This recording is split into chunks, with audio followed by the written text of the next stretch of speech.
Hello and welcome to the Middle East Brokers Podcast, a podcast made by real estate agents for real estate agents, where we explore all aspects and the nuances and the intricacies of being a real estate agent in the GCC region and the Middle East in general.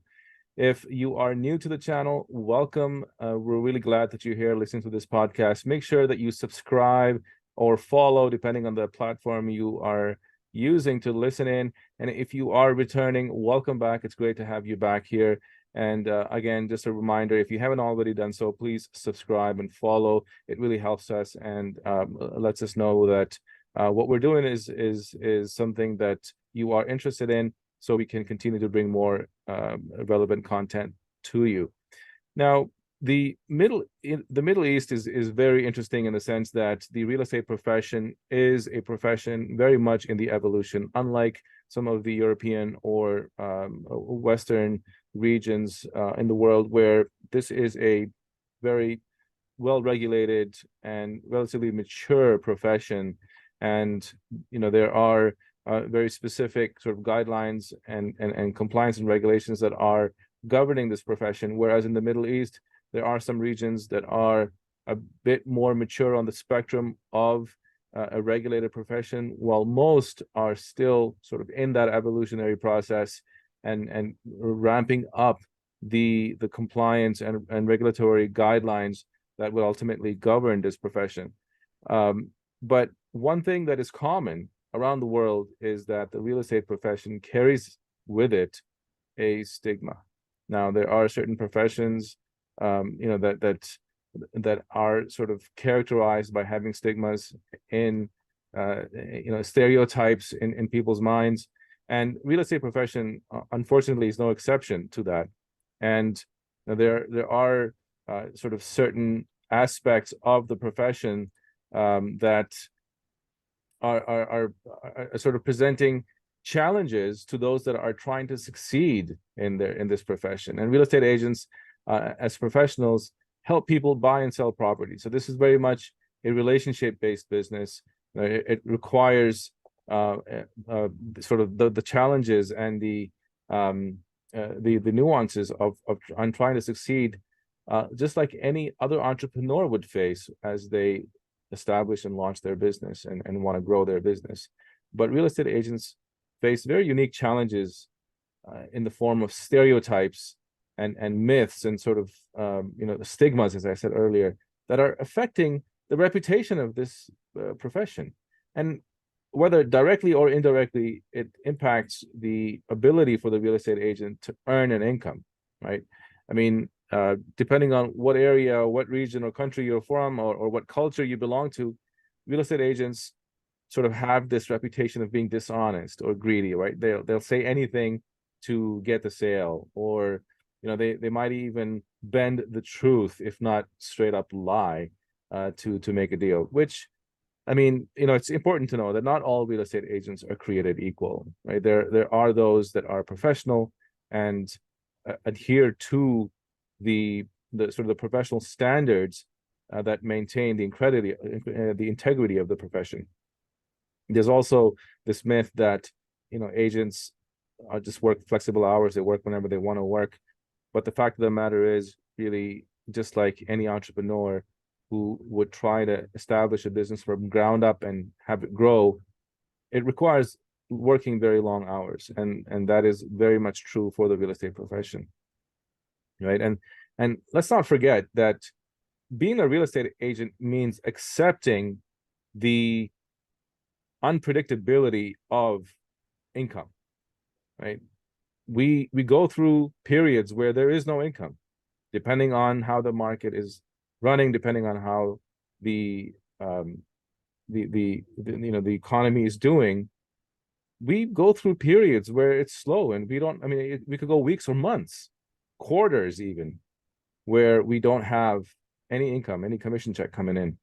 And that's a stressful situation, especially if you are a sole bread earner of your family. You are trying to support children. You've got sort of future goals for your children, for yourself, for your family. You're supporting your parents, your siblings.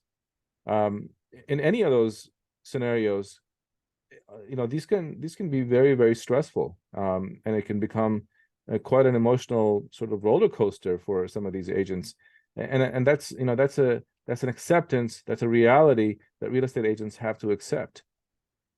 And of course, and that's on top of the challenges that they face in the marketplace, where in the absence of a regular or regulated and controlled sort of environment under specific legal guidelines, they're having to work extra hard to win their rights against the clients.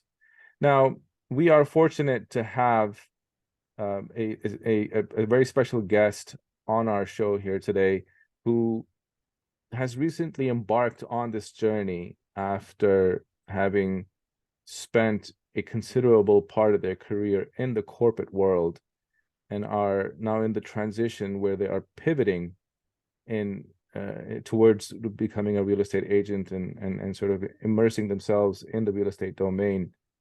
Mr. Rakan Goth, I welcome you to our show. Thanks again for making the time to join and talk to us today.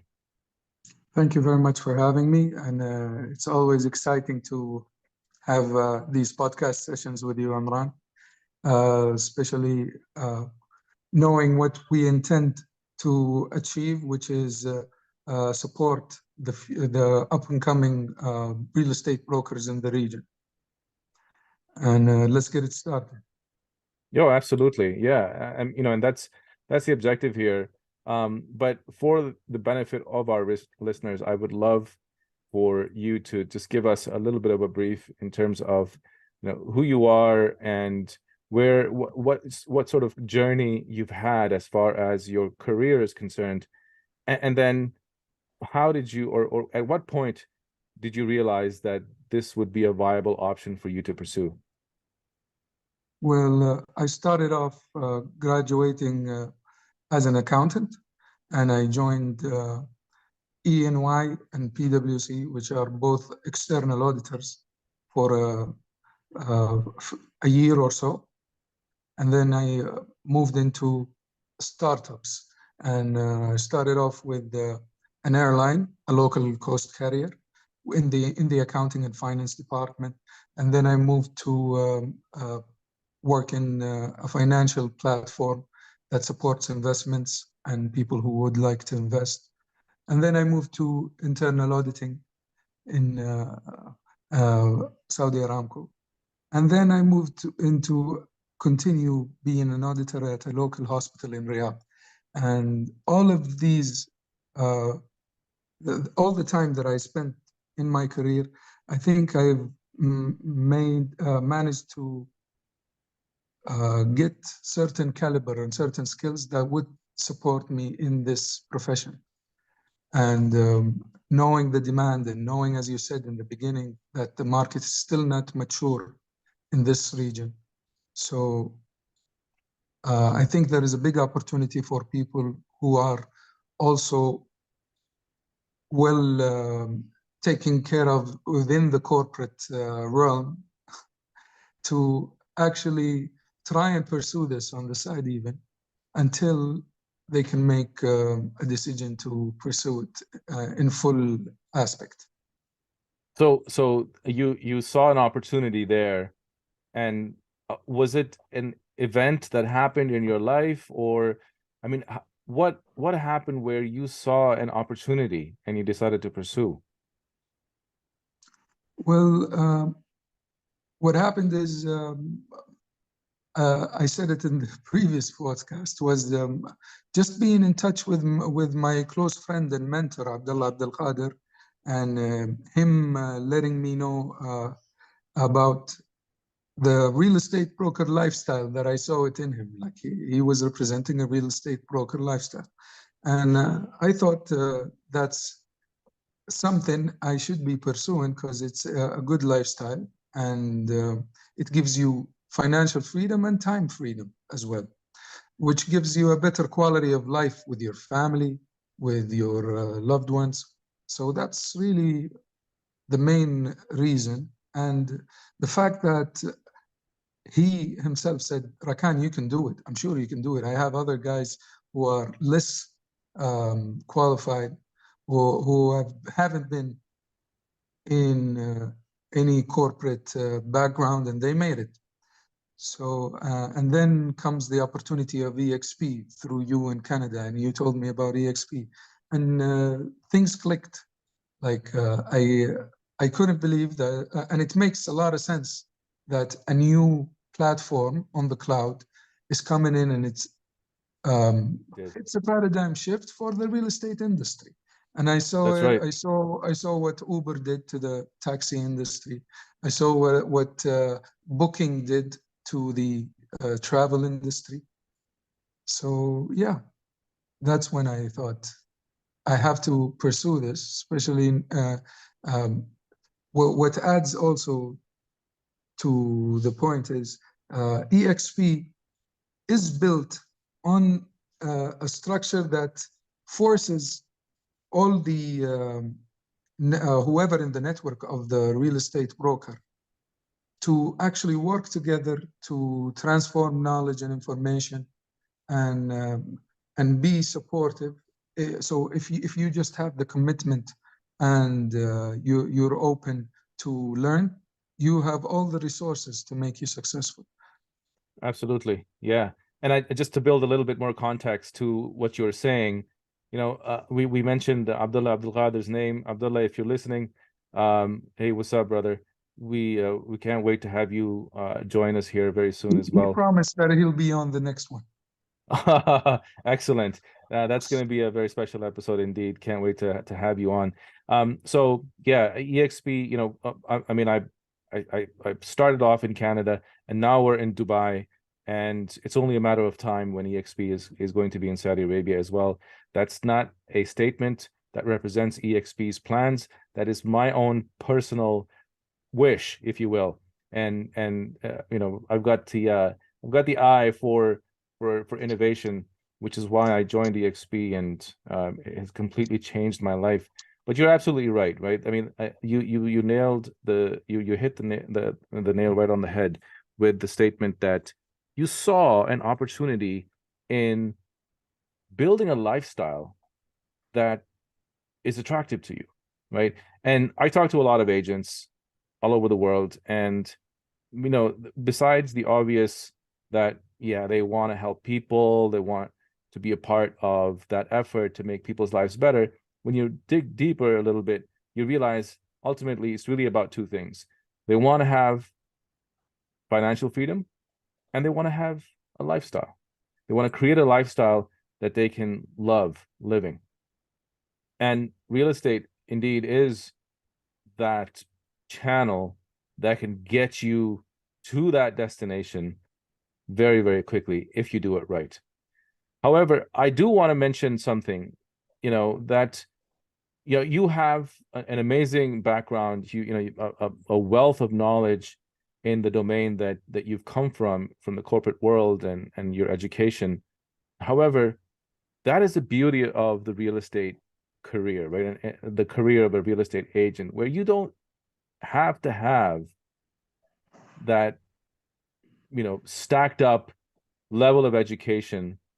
You don't have to have an MBA, a master's business degree, if you want to succeed. Now, of course, it helps you if you are, if you have that, of course, you've got an advantage.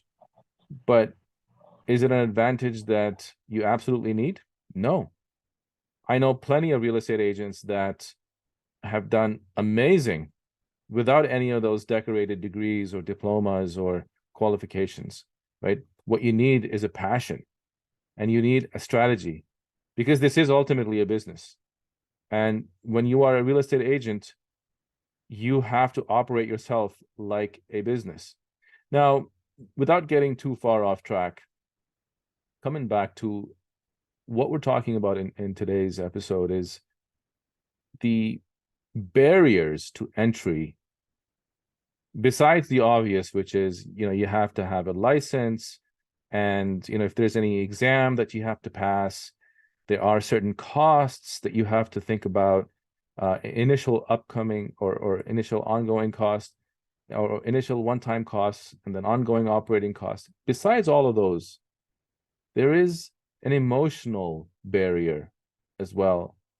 There is a specific factor within society that an agent or an aspiring agent or a prospective agent has to overcome. And I'm curious to hear your thoughts on whether or not you faced any barriers like that as you made the decision to become an agent. Well, the stigma of a real estate agent is he's going to be rich and very well, yeah, living a very good life. And over here, the real estate agent, as you said, is depending on relations. And so if your father has a bunch of buildings and your uncle has a farm or an istiraha or a villa that he wants to rent out, and you are taking care of this for the family, and then somebody comes and says, hey, Rakan, do you know of any apartment available? And say, yes, there is this building, there's that building, there's that building. So people usually who are in this business are inherently rich. And that's mainly how the good real estate brokers are working in the region. But now, with the new regulation, now it's still, you can still benefit from that kind of connection and relations, but the new regulation puts some licensing and puts some a bit of professionalism had to be achieved by these real estate brokers. So then you find the companies that are working in the real estate broker. So there is those guys who are working in the corporate real estates, and those ones, the perception on them is that they're only there to sell the developer's property or the developer and represent that kind of perspective, not the client perspective. And then comes your day-to-day. You mean the buyer's perspective? Yes, the buyer's perspective. Because the developers are the clients for them as well, right? Yeah. Yes. And then there are the local mom and pop shop offices of real estate, where you find real estate brokers that are, first of all, not Saudi, which is a requirement in the law over here. And they only want to, or the stigma about them is that they are greedy. They just want to get you into any property that is there, regardless of the inconveniences that is there. They'll try to hide things. And that's where most of the experiences are, which is unfortunate. And then all what they do is they take their cut of the sa'i, which is the effort that they've done, which is 2.5%. I go look for the apartments and everything, and I go from office to office, and they show me what they have, and then they call for their commission. It's not like they went out of their way to look for another option. So you've done, as a buyer, you've done your legwork, you've done your homework, and you feel like, you're having to unfairly and unreasonably pay that commission off to an agent who didn't do anything for you. Yes. So that's the main stigma. But looking at how did that make you feel when you were thinking? You're thinking here, okay, I'm going to be one of those guys. I want to get myself licensed and become one of them. Did that make you pause? That kind of stigma that exists, or that kind of reputation for the profession that exists? No, it didn't, because as you said, not all real estate brokers are like that.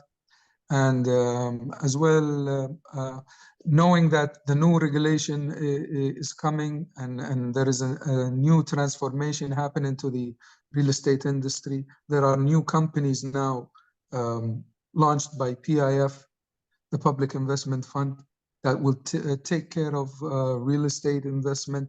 And they've announced that foreigners can actually own in Saudi Arabia, which means the market is soon going to be very well regulated. And that's the opportunity that I'm waiting for. And that's why I pursued to get the license. Excellent. Excellent. So there's lots of work happening on the governance layer for this profession. The policies are being revised and reconsidered, or new policies are being created to bring a level of regulation and protection for all parties involved, right? And I think the opportunity there for the Saudi market is to really look at the real estate transaction and analyze the transaction, identify who all the stakeholders are, and the policies need to cater to every stakeholder in a transaction. And I think, when we look at Dubai, for example, there's a big difference in how the real estate profession or the real estate broker operates in Dubai, where it's very much in line with some of the more developing economies. Not that the Saudi is not a developing economy. I mean, it's very much a developed economy. I mean, but it's, as far as the profession is just not as regulated, and complete opposite in Dubai, which is heavily regulated, right? There's so much control that has been put in place, and what that has done is that has created an awareness not only for the real estate agent, but for the other stakeholders. So from the developers and the builders, like you said, the sellers as well, right?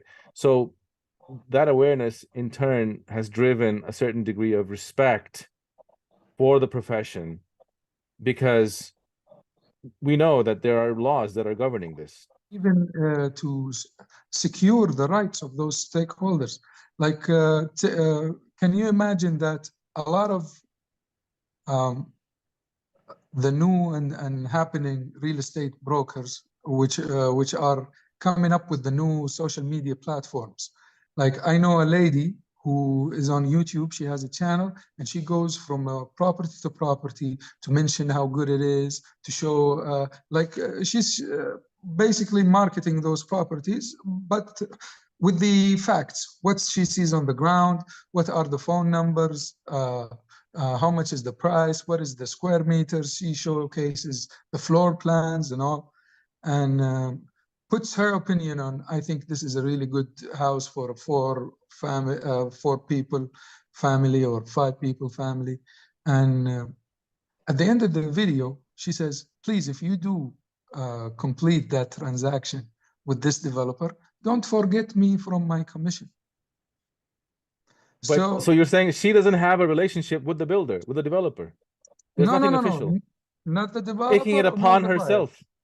Yes, and she assumes that if you do and go close the deal and make that transaction, you should approach her and tell her, I found this house because of you, and I owe you 2.5%, which is the culture. That's why this profession, for those who are successful in it, is a very honorable, and in the culture, in the society, it's known that everyone has to get his commission since they worked on it. Sometimes there are contracts, but in most cases, like this lady, for example, she assumes that you're going to come back and give her her commission. And, okay, well, and this assumption is not like this is the only place where I saw this happen. I saw even in Haraj.com, which is a platform to buy, like Craigslist, for people who don't know Haraj.com. Or like eBay. Or like Dubizzle in Dubai. Some people, not some people, the platform itself says, if you do that transaction on a real estate, we assume that you're going to give us a call and let us have our commission. So there are scenarios where contracts exist. There are scenarios where contracts don't exist. However, in both scenarios, there are real successes that exist in the market today, right? So imagine when you sort of make the contracts and sort of standardized, and you put standards in place, and you put the regulations around them. Imagine the opportunity that we'll have. But it's really important, if you're looking to hang your license with a brokerage, that you do your due diligence, because going back to what you said at the beginning of this episode, you had the benefit of having a wonderful and excellent mentor, somebody who provided you with that guidance and helped you train as a new agent to get on that success path, right? So speaking of that, how important is it for an agent, whether they're a new agent or even an experienced agent, to work with a mentor? Of course, it's very essential, and it will help them accelerate the process and the journey. And there are many things that you could learn by doing the mistakes, or you can approach things with some awareness. And that's certain things can only be achieved at that level with an experienced person who can see every bump on the road, every obstacle that might come in, and even build up your approach to closing the deal in a manner of less risk, and all the risks are mitigated. For example, if you want to make a relationship with a certain client, and you want to go and search for them in accordance to their detailed requirements.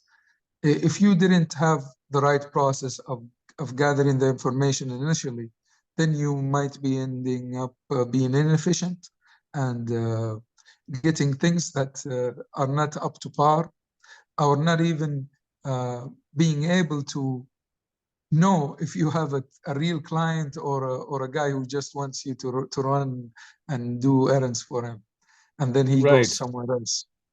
Tire So kickers, if as you we want call to them. manage that Yeah. relationship, you need to have those forms and those information up ahead. Even tomorrow, when he says, "No, I didn't say I want something like that," so, well, these are your papers. Are you here? Are you serious here or what? Of course, you need to approach with the manners, and Professionalism. you need to be also wise. Are you wasting your time, or are you serving somebody who um, is truly honest about his decision of investing or buying? Wise words indeed. Thank you so much for that insight, Rakan. It's always a pleasure to have you here. And there you have it, folks. I mean, we heard in this episode that even with the stigmas that are associated with the real estate profession, this is a very much a growing industry, because it is a viable profession with a bright future and an opportunity for the new agents and also for existing agents to fight that stigma and to prove to society that this is definitely a profession that demands honesty, integrity, and can be a viable option for you to support your family with. Because many in the world are doing it, and they're doing it really well. And the same opportunity exists for brokers in the Middle East as well. And there are many examples that we can take from, and those are the examples that should be the accurate representation of what is possible for this profession. Do not go and make anecdotal observations, with a few bad apples, if you will, from the basket, from the batch, and make generalizations, because that does not represent us. We're here to help people genuinely, because we're chasing a destination for ourselves. We want to help people and then help our own selves in the process, right? And that's a topic for another episode, where we'll talk about, really we'll break down and explore the two key aspects of why agents get into the profession to begin with. And I'm really excited to be talking about that. Thanks again, Rakan, for your time. It was always a pleasure to have you on. Thank you very much. Thanks again for listening. We appreciate you. Until next time.